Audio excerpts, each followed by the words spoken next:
figure parmi les personnalités préférées des Français, ce qui ne l'empêche pas de ne pas faire l'unanimité. Yannick Noah s'est exprimé sans langue de bois pour le journal du dimanche du 16 octobre 2022 après 3 années silencieuses, lui qui revient avec un 12e album, La Marfée. Ce chef de famille comme de village aussi, sur ses terres camerounaises, est notamment revenu sur les critiques qu'il a pu subir, admettant être parfois clivant. Yannick Noah dit et fait ce qu'il pense. Il admet avoir été à une époque en guerre contre une certaine bourgeoisie parisienne, tout en s'occupant de ses associations pour les enfants défavorisés, Faites le mur et les enfants de la terre, entre mon image et mes convictions humanitaires, un truc n'allait pas. Je ne voulais plus être le nègre de service, je voulais exprimer des choses. Je peux me tromper, dire des conneries, mais si on me pose une question, je réponds.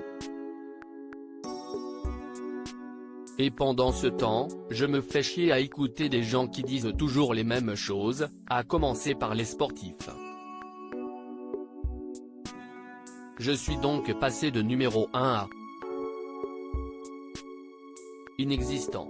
Le tennisman mythique avait aussi détonné avec une chanson, Ma colère, sortie en 2014 et qui a pu être mal perçue par une partie de son public. Il a décidé de ne plus l'interpréter sur scène et explique pourquoi, les gens ne sont pas prêts, ils subissent. Quand j'ai fait cette chanson, j'étais personnalité préférée des Français, j'avais un pouvoir de faire du bien, de rassembler les noirs et les blancs, si est toute mon histoire.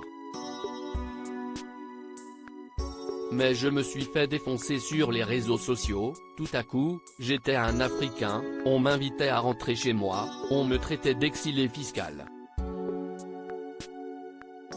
Tous ces éléments de langage qui reviennent depuis 20 ans.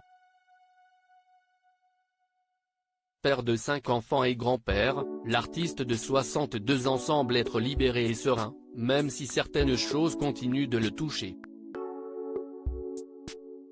Comme le fait de ne pas beaucoup figurer dans le stade où il a vu la gloire en 1983, il y a 2 ans, j'étais à Roland avec mes enfants, dans le stade, il n'y avait rien de moi, si ce n'est une photo dans un couloir.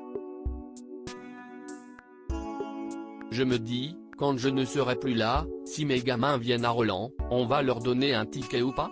Il a donc été touché de savoir que Gilles Moreton, président de la fédération, avait prévu quelque chose pour marquer le coup l'an prochain pour le 40e anniversaire de sa victoire.